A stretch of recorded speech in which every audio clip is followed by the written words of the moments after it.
অসমত বিভিন্ন ঠাইত গাঁওৰক্ষী বাহিনীয়ে বিহু অনুষ্ঠিত কৰা দেখিছোঁ।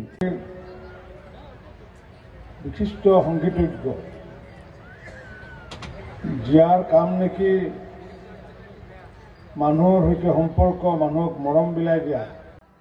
প্ৰাক্তন বিধায়ক তথা অধ্যক্ষ অসম চৰকাৰৰ কেনাবেচা নিগম লগতে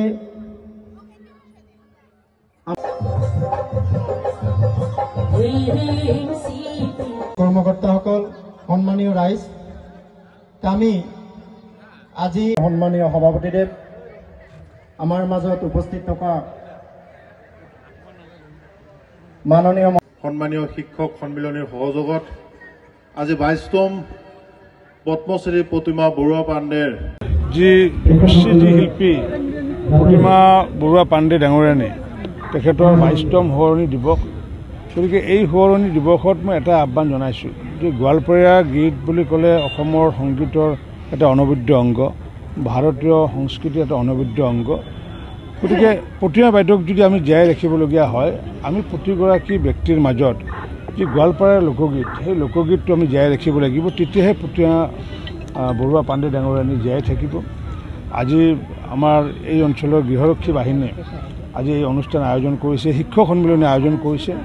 মই গৃহৰক্ষী বাহিনীক আৰু শিক্ষক সন্মিলনীক আন্তৰিক ধন্যবাদ জনাইছোঁ।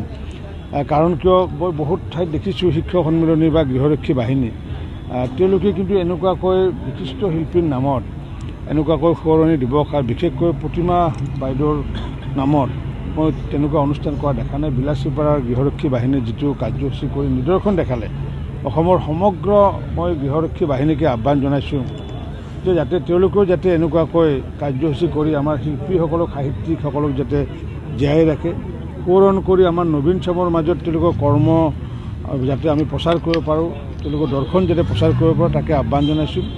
আৰু এনেকুৱা এটা দিনত নিৰ্দিষ্টভাৱে বহু কাৰ্যসূচী আছিল, আমাৰো আছিলে, কিন্তু সকলো কাৰ্যসূচী আমি বাতিল কৰিছোঁ।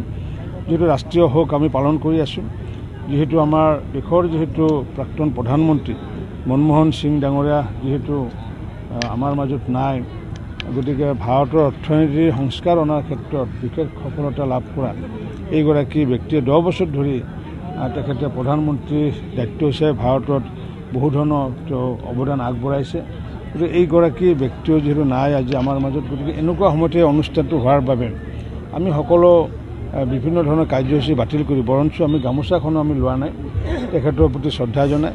গতিকে আজি এই চেগতে প্ৰতিমা বৰুৱা পাণ্ডে ডাঙৰীয়ানীৰ লগতে আমি মনমোহন সিং ডাঙৰীয়াকো আমি হৃদয়ৰে শ্ৰদ্ধাঞ্জলি আগবঢ়াইছোঁ। আৰু